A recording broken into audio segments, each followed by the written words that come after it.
don't care how hard it is. You work for me, Batman. Get it done. Oh, hi. Hey, Johnny Karates.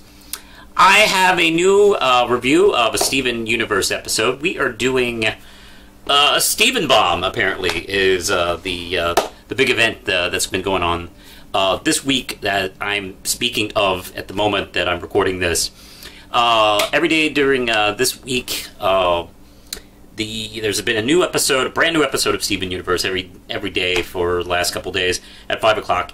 And how many days are we missing here? I've been behind. I'm a few episodes behind. So let's get started. I'm going to do let's see, all episodes separate. So first off, let's start with Rose's Scabbard. And Rose's Scabbard starts out. It's a quick explanation on the plot.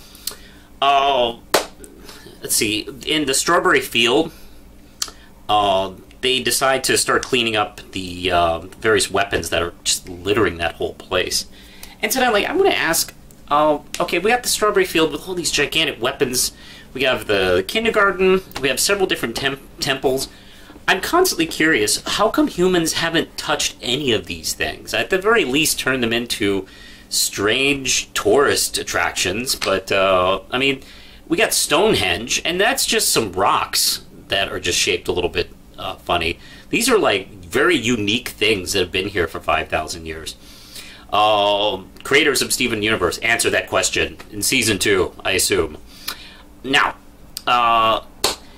once they're there, Lion actually discovers Rose's Scabbard, so this kind of like gets a lot of emotion out of Pearl, who explains, let's see, how she and the others had really kind of conquered their enemies at this particular location. The strawberry field was probably the last big battle in the Gem Civil War.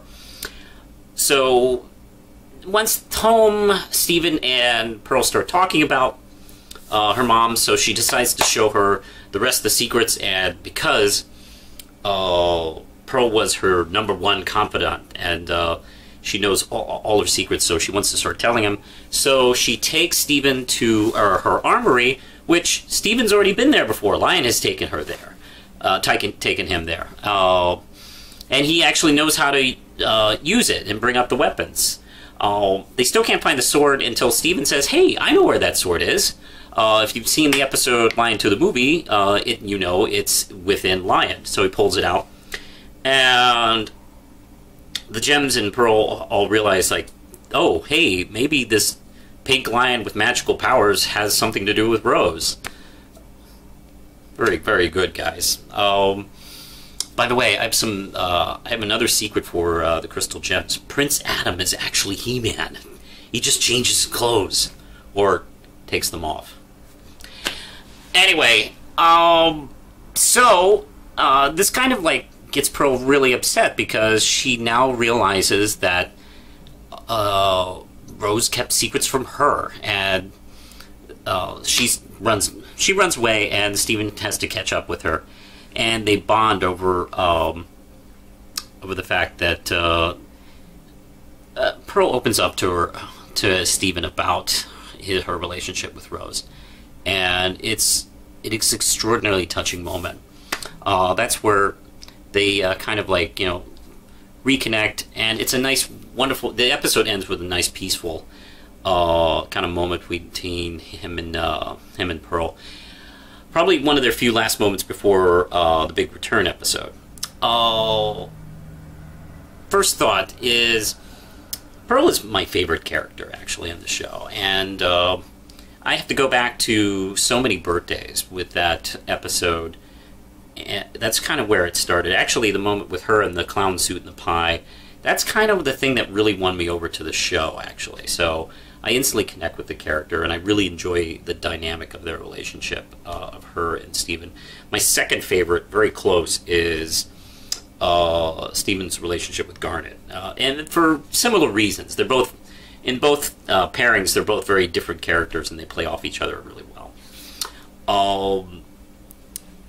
man, this one hit hard. This was almost so many birthdays hard, actually, because there's this line Pearl has where she says, "Everything I've done for Rose," and you go back and think about that for a second, especially with that hologram recreation she creates, where Rose asks Pearl to stay and fight. So think about this. For Rose, Pearl has fought against her own kind, possibly killing thousands of them, or at least assisting in killing thousands of them in a war, getting stranded on a really, really backwards planet Earth, and protecting it and protecting its people for thousands of years by her side. After Rose dies, she continues this mission and raises her son. Yeah, I could see why suddenly realizing that there were things she kept from her was probably upsetting. And I think the fact that she, despite her attitude, she has a lot of self-esteem issues, and she tries to be as perfect as she can, and she has this quest of perfection which she knows she cannot really achieve, which is the usual problem with people who are perfectionists, is they can never really hit that level that they want, and she kind of has a lot of her own self-worth tied up in that, and her worth and towards Rose. So it's now suddenly shaken, and it's quite hard to see. This is a wonderful episode. It's funny, and it's really gut-punchingly sad and at the end of the episode. And also I gotta say, I don't know if I've talked about the voice acting before, but the voice acting is very good, and Dee Dee Mango Hall is amazing in this episode, where she hits particular lines, and God, everything you need to know about Pearl is in this episode. I mean, it's all over, much like Space Race, really. This is an excellent episode. I do recommend this one. So that's Rose's Scabbard, and I'll be seeing you later. Push the button, Lindsay.